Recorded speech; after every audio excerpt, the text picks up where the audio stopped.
Hey everybody, welcome to the Orange and Brown Talk podcast. Dan Labbe with Mary Kay Cabot. A Hey Mary Kay edition of the podcast. It is training camp week. We are back from all corners of the United States here. We are back on our regular pod schedule. We're bringing you back with a Hey Mary Kay edition of the pod. Mary Kay, I was thinking we'd have Ashley on to kind of recap our summers tomorrow and really kind of get into it. But welcome back. We no more pre-records, nothing. We are back doing normal pods here. I know, it's great to be back. It was fun to get away a little bit. And like you said, we'll probably talk about that a little bit more tomorrow when we can talk about what we did on our summer vacation. But we are back and we're excited. Training camp starts on Wednesday.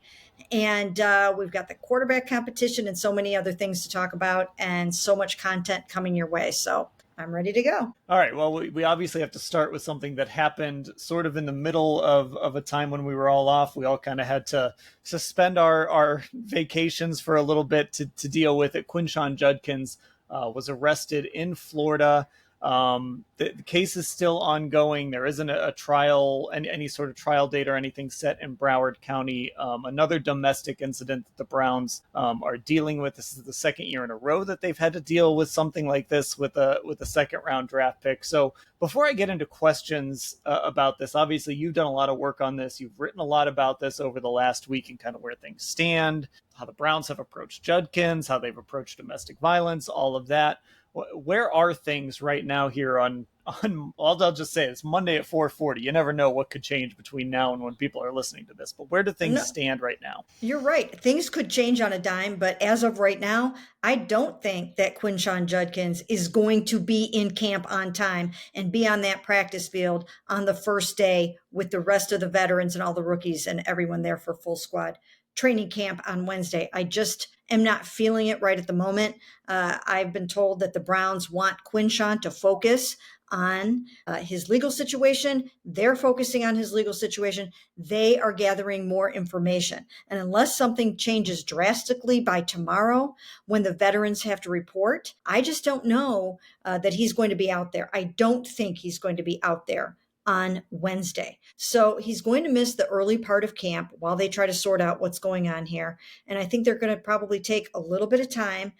They're probably talking to the NFL and maybe proceeding with some guidance from the NFL on how to go about all of this. But the NFL is conducting its own investigation to try to determine if it will suspend Quinshon Judkins, and it can do that independent of what happens in this legal process. So some concurrent investigations going on, three of them. That's the legal system, the Browns, and the NFL. And my guess is that in the final analysis, that Quinshon will serve some kind of a multi-game suspension, the same way that Mike Hall did last year for his domestic incident. He was suspended for 5 games. I don't know if Quinshon will get around that many games, more, less. I'm not really sure. There is not a lot of information about this coming out yet. But I do think that just based on what I've seen so far, that he probably will have to serve some type of a suspension, and the Browns are going to have to get their running game accomplished in other ways. Yeah, and just so people remember with Mike Hall, he actually practiced the day after he was arrested. He got hurt, so then we didn't see him again really the rest of training camp. Went on the commissioner's exempt list. I believe it was the week of cutdown. When they cut the roster down, and then they issued the suspension, and there was some he got to have some time served essentially on that suspension. Once the verdict came in, once he pleaded no contest in his trial. So we'll sort of see what the timeline is on this Judkins thing, but it's interesting because in this situation, Mary Kay, this happened before he signed his contract. And it actually happened right before a flurry of second rounders. You know, the dominoes started to fall on all those second round picks that had been not holding out, but had sort of been waiting for these contracts to get what they want. So he still isn't under contract. And I guess that in some ways gives the Browns a little cover, because obviously they took a lot of criticism last year when they allowed Mike Hall to go out to the practice field that day. And like I said, he got hurt, so it became sort of a non-issue after that. But they did get criticized for just kind of saying, yeah, go ahead and practice. Yes, they did. And I think maybe they were operating on the premise that you're innocent until proven guilty. And while his legal process played out, They permitted him to go out there and practice with the football team. Now, the thing that stands out to me about the Mike Hall situation is I don't think his season was ever the same after that. He served the 5 game suspension, and then he came back and he played for 4 games. He suffered a knee injury after 4 games and missed another 4 games while he was on injured reserve. And then he came back again, and then he suffered a serious knee injury in the season finale. He underwent surgery after the season, and to this day, we still don't know the nature of that knee injury. It is shrouded in secrecy for some reason, and I don't know what it is. I'm sure when we finally see him and talk to him, he will probably tell us the nature of that knee injury, but nobody will really say what it is, which I think is quite odd. Usually, long before now, we know if it's a torn ACL or a torn MCL or something, but we don't know what his knee injury was. All we know is that he underwent surgery, and he will start the season on the physically unable to perform list. He's not going to be ready to practice right away. It will just be a matter of time. He can be added back onto the roster at any point during training camp. Sometimes those guys start out on PUP and they're back on the field within 2 days. So it doesn't necessarily mean a lengthy absence once they show up on PUP. It just means they're not going to be ready for the first day. So let's get back to, I want to touch on this before, again, we get into some on the field questions about Judkins. But one of the things you did right last week was kind of getting into how the Browns have tried to address some of these domestic incidents, or at least tried to educate their players on domestic violence, some speakers they've had come in. And it kind of got me thinking. I'm sure some of that has helped. There's been guys that have been, affected by that. But is there more that the Browns need to be doing on their end? I'm just thinking, do they need to maybe work on anger management issues, and maybe they are doing this stuff? I don't know. Is there more the Browns could do you think, than even what you wrote last week when you kind of went inside how they've been trying to address this? Yes, I do think that there is more that they can do, but let me back up just the tiniest bit and explain what they have done so far. And that is last minicamp 2024, they brought in Sabrina Greenlee. She is the mother of DeAndre Hopkins, and she is a domestic abuse survivor. And it's a very compelling and very, very powerful story. I embedded her video and this whole podcast of this video cast that they did with the Cleveland Browns. They brought her in, the Pivot podcast, Ryan Clark, Channing Crowder, Fred Taylor, they were all there. They moderated it. And, during this video, if you watch it on YouTube, you see the reactions from Browns players listening to her. It was very, very compelling. And that is in large part because she was actually blinded. She was blinded by the other girlfriend of a guy that she was seeing when he called her over to this house, and the other woman poured a boiling mixture of lye and bleach onto her face, chest, and upper body. And she was blinded within seconds, just completely blinded, and her skin was just charred and falling off.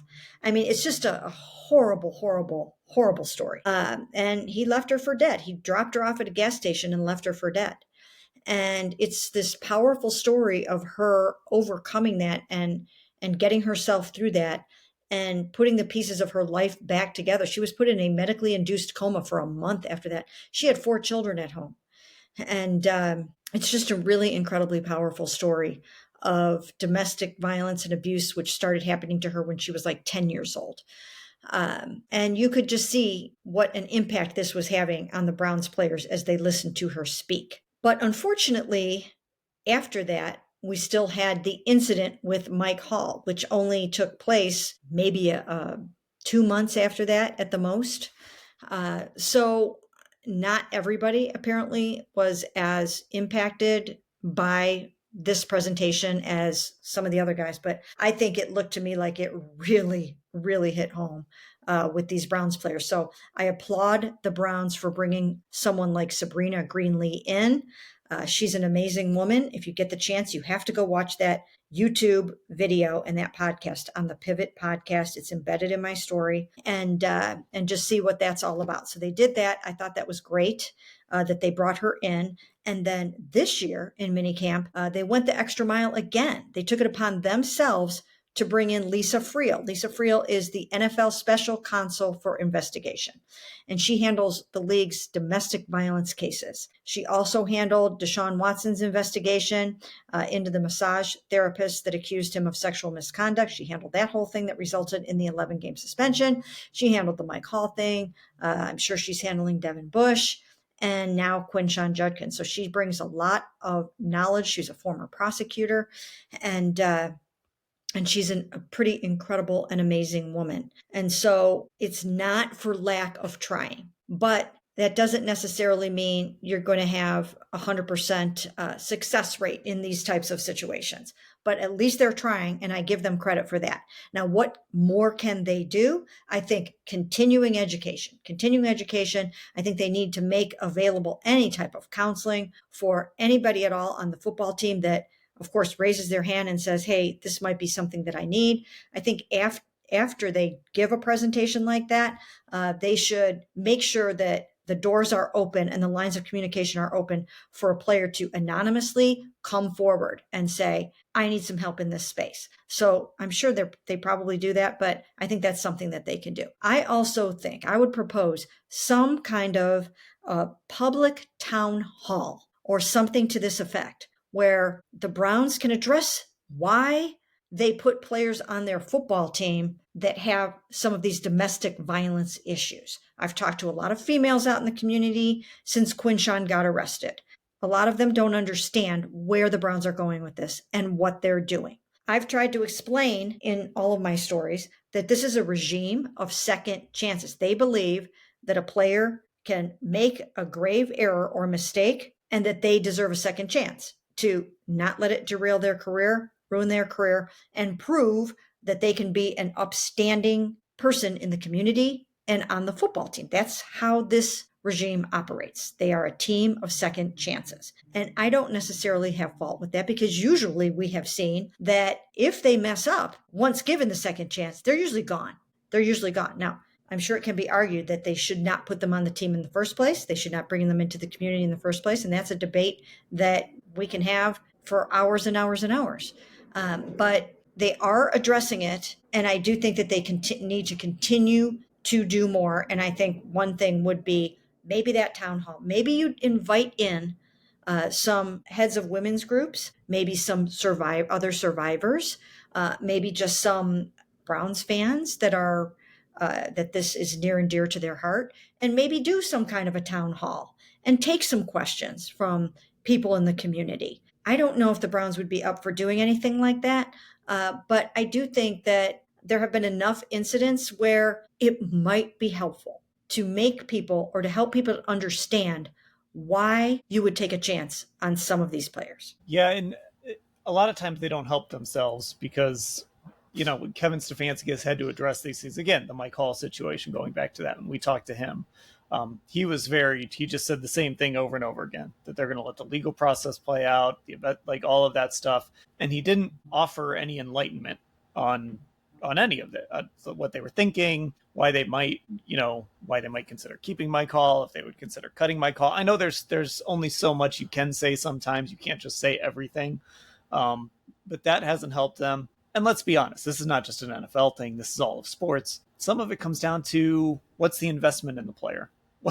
How talented is the player, right? I mean, the Browns had a defensive lineman who had a impaired driving incident, and he was cut pretty quickly, right? Because he wasn't a big part of their future plans. That was a couple off seasons ago. So that's a part of it too, and that's sort of the line you have to walk as a sports fan sometimes. It's just this understanding of, like, a guy like Quinshon Judkins is going to get a second chance because he's talented. He was a second round pick, and they are going to let this play out and do everything they can to get him on the football field. Yeah, they are. I mean, he is the heir apparent to Nick Chubb. So there is a business component to this. If this were a 6th round pick, chances are they would not be giving him this second opportunity, or the leash would be extremely short after that, and there would be no margin for error whatsoever. We know that they cut Perion Winfrey.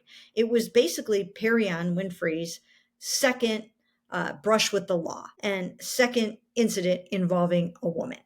And there was some videotape. Whenever there's videotape, you can almost rest assured that there's going to be some harsh discipline coming down, because you can't argue with that. I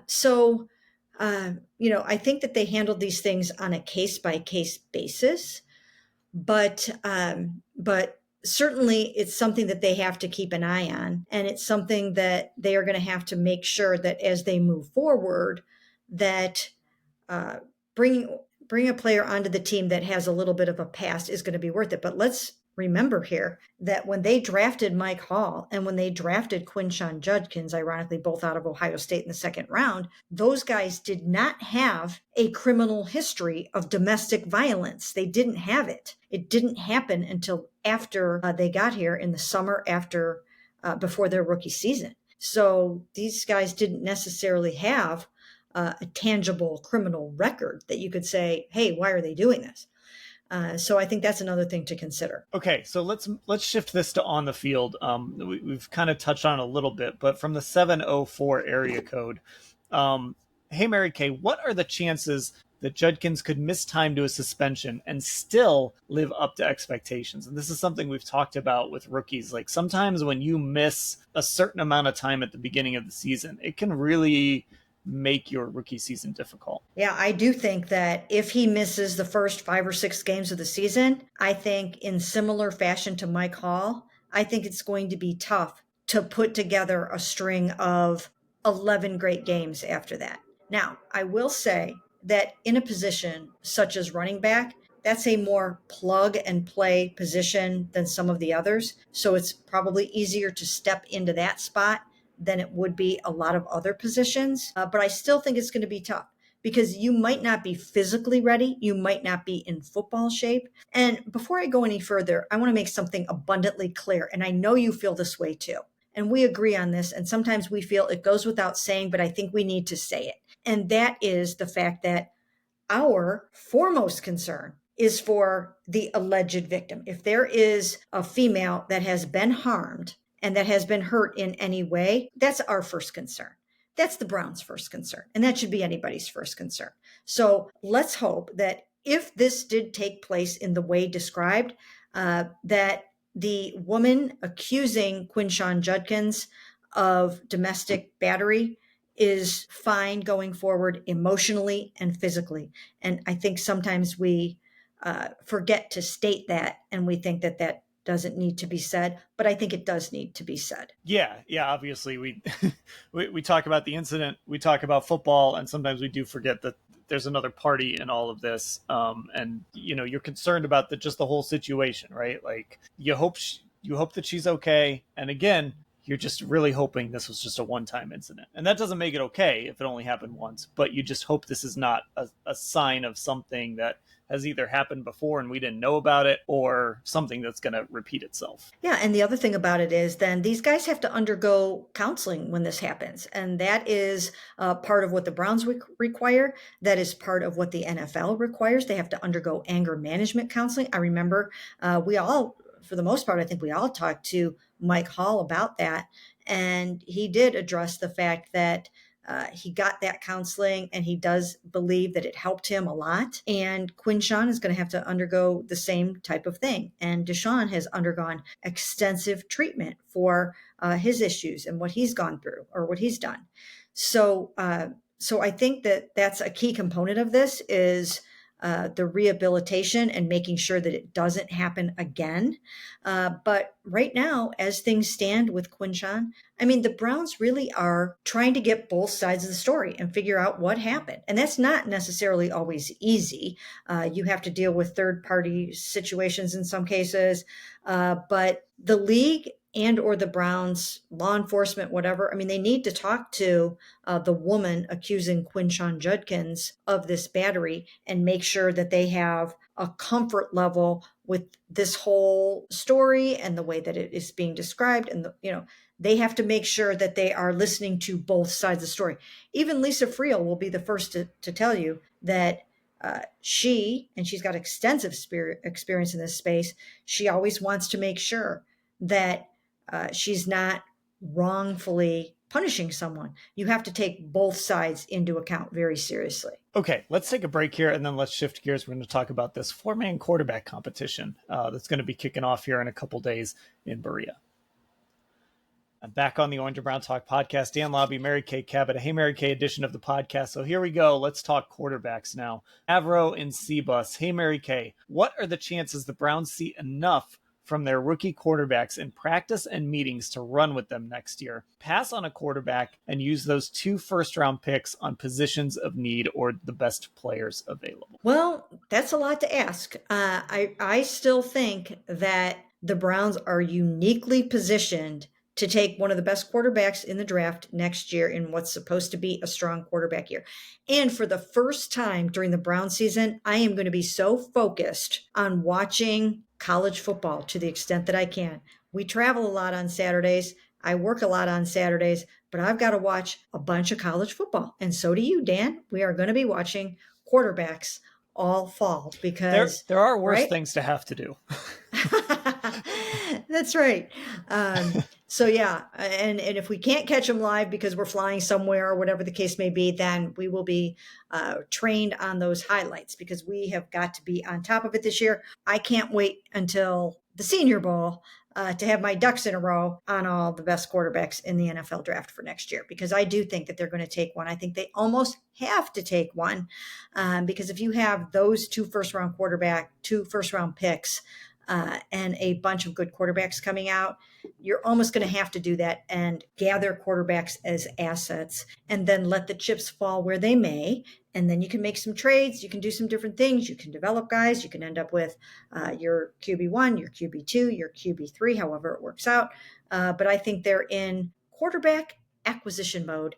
I think they will remain that way through next year's draft. Yeah, and just the more I think about it, and look, this 4-man quarterback competition is interesting. It's going to give us something to talk about every day at camp. We're going to cover it like crazy.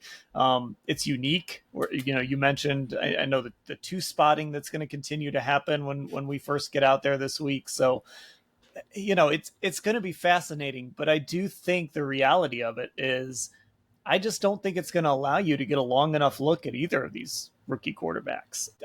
There aren't going to be enough reps at some point. They're going to dry up once the season starts. We know those, like the starter gets all the reps. The backup might get a few.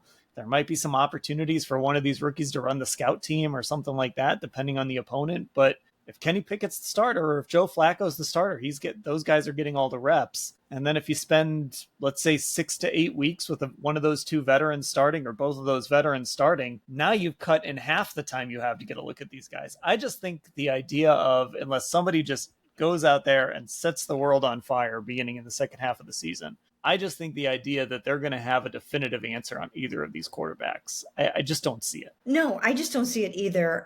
The interesting part will be how many games is one of these rookies going to get this season? That's what I'm very curious to see as we head in. What are we talking about when the season is over in terms of the quarterbacks? And I honestly don't know at this point, as we speak, 2 days before the start of training camp, even who is going to start week 1. I kind of think that Kenny Pickett still has a little bit of an edge, but let's just say, for instance, that Dylan Gabriel, that the lights came on over this break and he just goes out there and shows us that processing speed that we keep hearing about and looks really, really good. I mean, do they just go ahead and decide that, hey, maybe we're going to take a good long look at this young man and see what he can do so we can decide if we need to draft a quarterback in the first round next year? I mean, I don't see that happening, but stranger things have happened in the NFL and even with the Cleveland Browns. So I think there are still possibilities of how this could go. I would have to say that if, like I said, if you pinned me down to a couple of guys for the week 1 start, I would probably say Kenny or Joe. But I really don't think Dylan can be ruled out. I think Shador is more of a long shot than Dylan just because of the processing speed and the processing ability that Dylan has that they love so much and that really impressed them during spring ball. but there are not that many reps to go around in training camp when you're dealing with a four-way quarterback competition, enough for a rookie to really, really get the work that he needs to be ready to go. Unless they just start to see something early on. I mean, if Dylan came back and was just like lights out, then maybe they heap more on his plate and see if he can handle it. But at this moment in time, I still feel like it's probably going to be Kenny or Joe. Yeah, and I think this comes back to this whole sort of how they built this quarterback room. And again, like I said, the 4-man quarterback competition it's great for content. It's going to be fascinating to watch, and maybe it does end up with them finding a guy. But they've also created a situation where there just isn't much clarity. Like they really kind of, when they drafted Shador in the 5th round, it just felt like they really muddied the waters of the whole position, because now, you had it set up where you had 2 veterans and a rookie you liked. And it seems like there's at least a very clear path forward to find out about Dylan Gabriel. But then they draft Shador, and now you've got 2 rookies that maybe you need to find out about. You've still got these 2 veterans you've got to juggle. It just feels like they've created a situation that it's almost not worth it. Like, is the juice worth the squeeze trying to navigate these 4 quarterbacks instead of just creating a situation where you had maybe 1 clear veteran and then a rookie you liked, or at worst, maybe 2 veterans and then a rookie you really liked, instead of just throwing 4 guys out there and trying to figure it out. Yeah, it's going to be tricky because even if you're trying to get Kenny Pickett ready to start the season, he's not going to have the reps that he would normally have with a football team if he knows he's going to be the starter from day one. And I've watched enough training camps in my day to know that if you're not getting all of the quality reps that you need, it can be a tough, tough road in the early part of the season. I thought that was one of the problems last year. There were plenty of problems last year, many, many problems with the offense last year, including tackle problems and injuries to Nick Chubb still and to David Njoku and Deshaun coming off of a shoulder surgery. But part of the problem was that he just did not have very many reps with the full offense. And they were trying to install a brand new offense. And they just didn't have the time on task that they needed. And I think it's going to be that way for all 4 of these quarterbacks.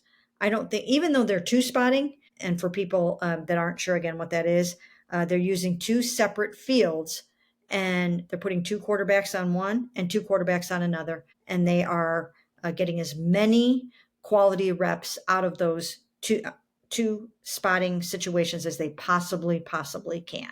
And they're being creative in how they're doing it, with modified 7-on-7s and things like that. But so they're maximizing the reps as much as they possibly can. But even so, you're not getting as many reps in 11-on-11s with the starting 11 that you need. You're not getting them. And that can hurt someone. So I think they need to wrap this 4-way thing up as soon as they possibly can.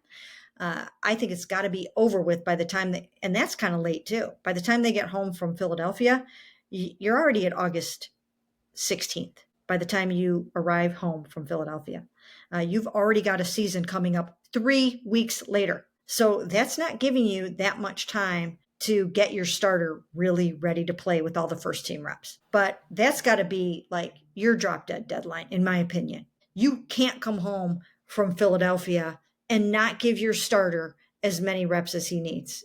I just don't think you can do it. So we'll see how it goes. But I think it's going to put a lot of strain on whoever the starting quarterback is not to have a full complement of reps throughout training camp. Yeah, and I would argue that you need to probably have it down to like 2 guys when you go to Philadelphia. Or so what is that, 3? I think is that only 3 weeks away? It's not very far away. 3 or 4 weeks. Like, you've got to have it down. Yeah, I guess it's only 3 weeks.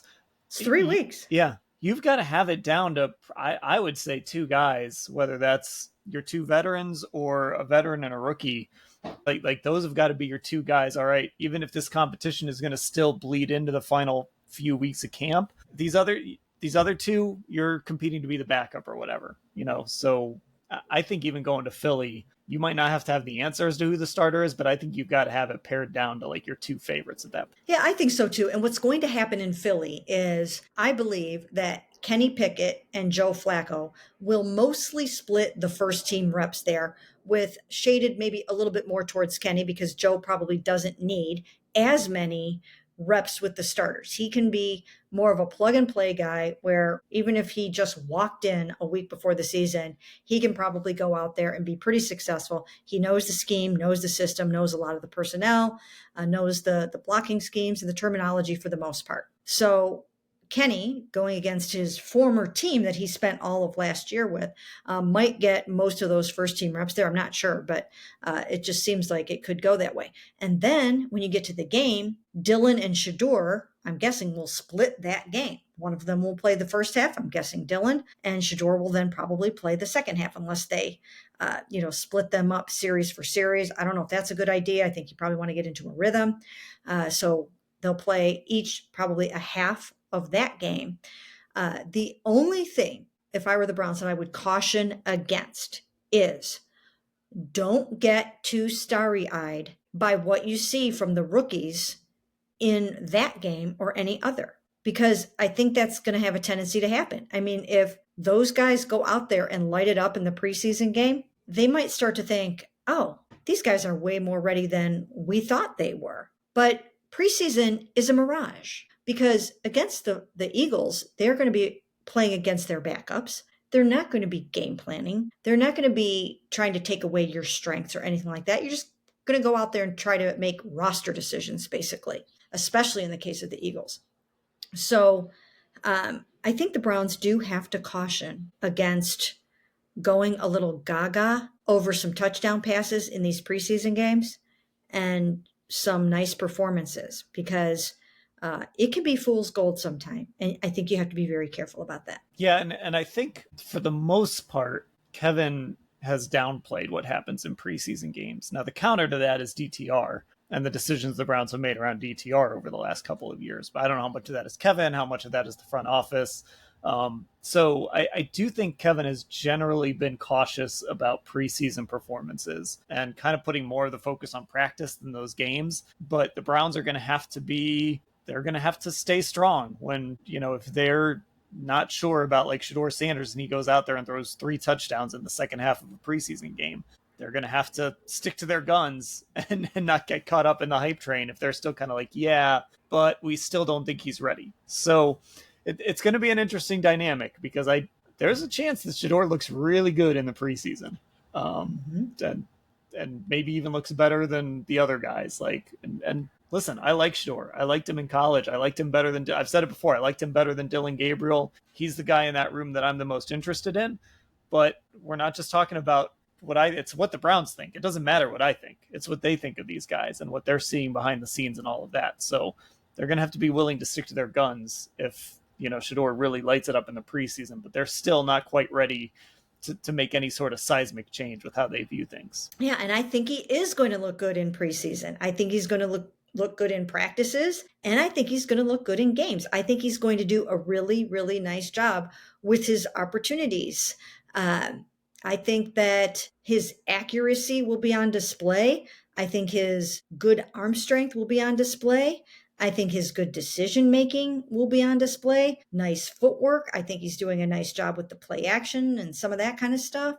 But I do think that they're going to have to just exercise some caution and remember that it's a whole different world when you get into the regular season and you have these brilliant defensive coordinators game planning to shut you down and to make you look bad and to blitz the heck out of you and to make you get rid of that ball quickly. And we know that is one of the things that Shedeur is working on, is making sure he does make those quick reads and those quicker decisions and things like that. So as he comes up that learning curve, I do think he's going to look good. And I think he's going to dazzle some in training camp and in the preseason games. But I do think that the Browns are going to have to just catch their breath every once in a while and remember that preseason is not real football yet. So let's get to this question. It sort of pertains, it's not just about quarterbacks, but it does sort of pertain to the quarterbacks in this discussion. It has to do with how we talk about guys, where they were drafted, guys who went first round, third round, fifth round, whatever it is. This question comes from Dan in Moreland Hills, and I'm just going to pull this little part out. He says, hey, Mary Kay, now that training camp has started, Isn't it 100% about the skills, resilience, and ability of a player that matter over draft positioning? Or we can even throw, how generally how a player was acquired. Absolutely 100%. That is how the Browns operate. They don't go with draft status or any of those things when they are making their decisions. Now, to a certain extent, you do, and a lot of that is because the higher you're drafted, probably the better the player that you're going to be. But they are equal opportunity employers when it comes to if you are knocking it out of the park in training camp and in games, they will throw that stuff out the window. If Shedeur Sanders establishes in this training camp that he is better than Dillon Gabriel, they're not going to ignore that. They will honor that. They will put him where he rightfully deserves on the depth chart. Now, we might not know exactly where that is because they don't have to declare who is their number 3 and who is their number 4. They don't even necessarily have to say at the outset who their number 2 is. In each of the last couple of years, there's been a tie at backup quarterback when they head into the season. So we might not know exactly where they would have those guys ranked in terms of who would go into the game next, but they will throw all of that out the window.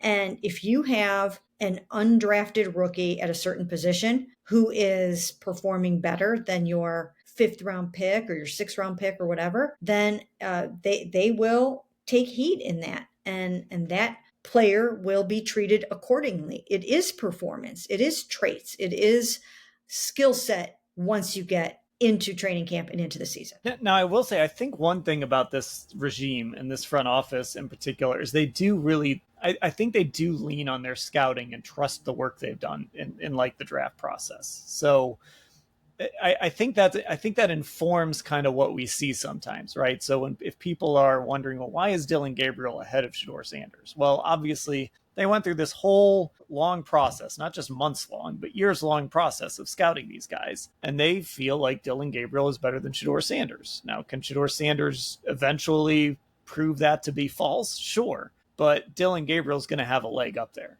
Like Mason Graham is the number 5 overall pick in the draft. He's not going to get supplanted by Jawan Briggs unless he's just really awful, right? So I think it informs decisions. And I think it's, I think the way you should look at it is if a team invested a certain amount, whether it's draft capital or money or trade assets in a player, that's telling you what they think of that player. And so that's going to play into the decision at some point. But it's also, if somebody is just better, I think eventually the better player is just going to win out over draft positioning or money or whatever. But I do think it matters to an extent just to inform this is what a team thought of a player either before they acquired him or as they acquired him. And what we know, just for example, with these quarterbacks is the Browns obviously liked Dillon Gabriel in the draft process significantly more than they liked Shedeur Sanders. Right. And like you said, generally, this is a regime, a front office, a personnel department that stays pretty true to what they felt about a player. It usually works out that way, that if they felt that a player was drafted to become a starter, he usually becomes a starter. If they felt that he was drafted to become a rotational player or a special teams player, a lot of times it works out that way because that's the expertise that you're supposed to have. I mean, you're supposed to have the eyes that tell you that this quarterback is better than that quarterback. Now, it was a difficult evaluation with Shedeur Sanders, very difficult evaluation with Shedeur Sanders, and one that just changed drastically from the beginning of the pre-draft process to draft weekend. I mean, it was just this really weird 180 that went on in the NFL. And NFL coaches and personnel types will tell you that it wasn't as much of a 180 for them as it was for the media, that they feel that the media may have over evaluated Shedeur early on in the process, making everyone believe or projecting him to be the possible number 2 overall pick in the draft. Whereas teams were already starting to evaluate him perhaps a little bit differently than that. So we'll see how it plays out. That one threw a monkey wrench into everyone's thinking, I think. So we're going to have to see. I mean, were the teams wrong? Maybe the media was right. maybe because look, how many times did you and I say they should draft him a number 2 overall? I said it plenty. I mean, maybe we'll be the ones that turn out to be. Listen, right. I will be at Shedeur Sanders' Hall of Fame induction, and I'll just put that podcast on a speaker somewhere, us saying that they just take him at number 2. Exactly. I mean, we said it plenty on this draft, and then then here he is dropping into the 5th round. We're like, oh, okay. We'll see how this plays out. We don't know. And then, then of course you have all of those quarterbacks in the NFL that somehow slip through the cracks. The Brock Purdy's, right? Brock Purdy, Mr. Irrelevant, right? You've got Tom Brady, you've got Dak Prescott, you've got Russell Wilson, all of these guys that were undervalued or underevaluated in the draft and exceeded expectations. So you never know. It's almost a crapshoot. It's not always, it's not a 100% crapshoot, because usually the first round quarterbacks do end up, for the most part, doing a fairly nice job in the NFL. But there are always those quarterbacks where it's really hard to get a handle. Patrick Mahomes, people didn't know what to make of Pat Mahomes, right? Josh Allen, people had no idea what to make of Josh Allen. So you never really know. And maybe Shedeur Sanders will prove all of those teams wrong who passed on him. And here's the other point that I want to make about heading into training camp about the quarterback stand, and that is I'm really anxious or excited to see how these quarterbacks assimilated the offense over the break and how they let it sink into their brains, how they put it out on the grass when they went out and did their own workouts, and how it all kind of sunk in, because they were throwing so much at these guys. They were throwing so much at them and their heads were spinning. And then you take a break, you go home, and the brain processes everything that you just learned. And what's going to be really interesting is when they come back, and we're going to see these 3 young guys, Kenny Pickett, Shedeur Sanders, and Dylan Gabriel, we are going to see how it all came together for them during this off time. They're going to come back different players. We're going to see different performances from them in the first week of training camp than we saw in minicamp. And I, for one, can't wait to see how it all got processed. Yeah, and I always think about Baker Mayfield, that his rookie year, that offseason program. He looked a little overwhelmed, and then he came back in training camp, and he was awesome all camp, and probably should have just won that starting job out of the gate. But it can happen for guys. It can click, and once you kind of take all that in, and then you show up and you're ready to compete. You just never know what it's going to look like once we get out there. When we will be out there on Wednesday. I can't believe we've gotten this far already. So get our socials out there. Find us on YouTube, Cleveland Browns on cleveland.com. Find us on Twitter, Orange Brown Talk. On Instagram, Orange and Brown Talk. We'll be posting to those as camp gets going. And then, of course, make sure you subscribe to this podcast on Apple Podcasts and to Spotify, and become a Football Insider subscriber, cleveland.com/Browns, the blue banner at the top of the page. Mary Kay, I'll talk to you later. Sounds great.